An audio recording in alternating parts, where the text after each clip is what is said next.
Patuloy na pinalilikas na nasa 87,000 residenteng apektado ng pagputok ng Bulkang Kanlaon sa Negros Island kahapon. Kabilang dyan ang mga nakatira sa 6-kilometer radius ng bulkan, gaya ng mga taga Bagos City, Negros Occidental.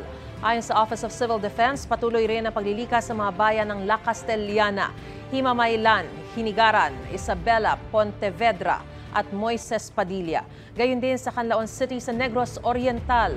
Ang iba residente sumama ang pakiramdam dahil sa kapal ng abo at alikabok sa paligid.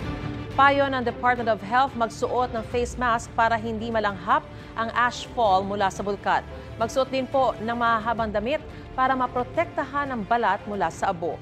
Dagdag ng FIVOLCS, isara rin ang mga pinto at bintana ng inyo pong bahay.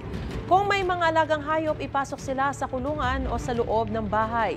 Hugasan ding maigi ang mga prutas at gulay bago kainin. Gusto mo bang mauna sa mga balita?